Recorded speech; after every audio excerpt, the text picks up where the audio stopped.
I want to give you a number 8,000.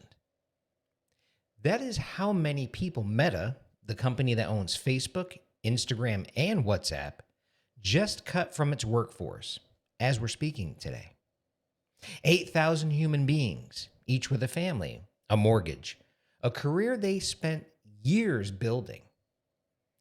And at the exact same time, Meta announced it would spend up to 145 billion, that's with a B, billion dollars this year on artificial intelligence, 145 billion on machines, 8,000 people gone. Now, Mark Zuckerberg did not apologize, and Wall Street, well, Wall Street celebrated. That tells you everything you need to know.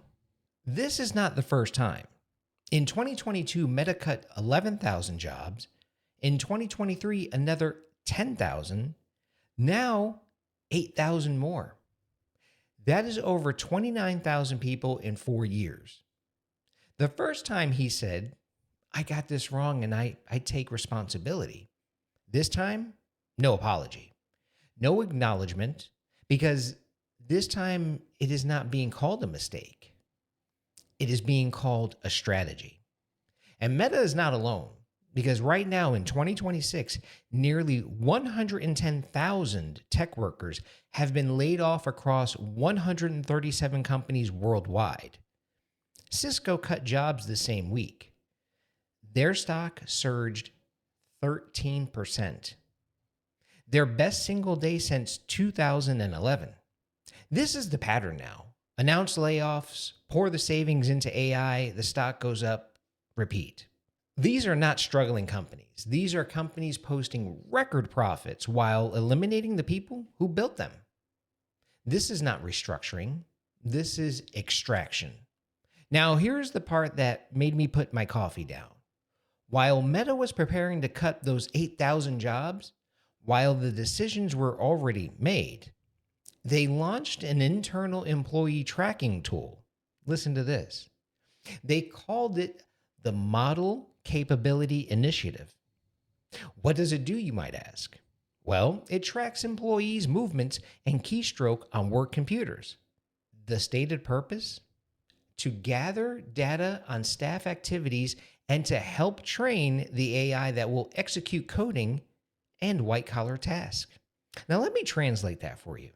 Meta tracked what its remaining employees did every single day, every moment, every keystroke, and fed that data into the AI designed to do what? Replace them. Employees called it dystopian, and they launched a petition, rightly so. And here is the line from the petition that deserves to be heard in every parliament, every boardroom, and every kitchen table in the world. It should not be the norm that any company of any size is permitted to surveil their employees without consent, extracting their data for the purpose of AI training. They were watched.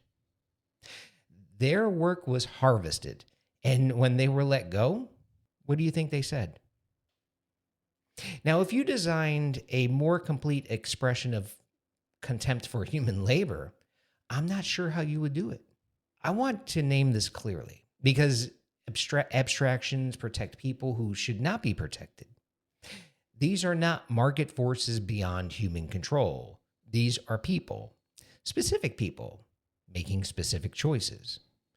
An executive strategy officer said this recently, and I'm quoting this directly. I don't want to get it wrong.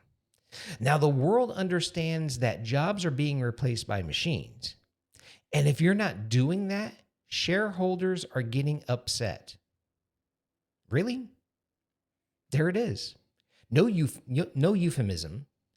If you are not firing people fast enough to fund the machine, your shareholders are upset. And these same people sit in front of congressional hearings and parliamentary committees and talk about innovation and progress in the future of humanity, while so far facing no meaningful consequence. Think about that. Now, I want to ask you something directly. Whether you're watching this video in the UK, Canada, or the United States, maybe Australia, Germany, India, or anywhere else in the world, when is enough enough? At what point do you contact the person you elected, now mind you, you elected, and say, I see what is happening. I know who is benefiting, and I want to know what you're going to do about it. Because the politicians who could regulate this, who could require transparency around AI displacement, who could demand that companies disclose how many jobs are being cut in direct proportion to AI spending, those politicians are not acting.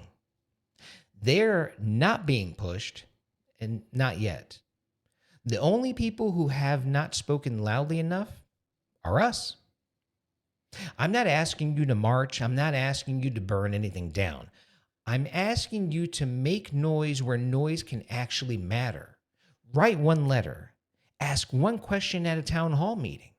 Make one phone call to your MP, to your congressman, or your member of parliament, wherever you are in the world. Because the companies doing this are very well organized. They have lobbyists. They have lawyers.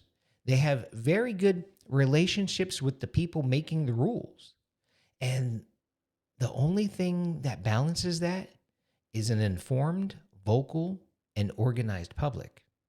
Now, Marcus Aurelius wrote, "What injures the hive injures the bee."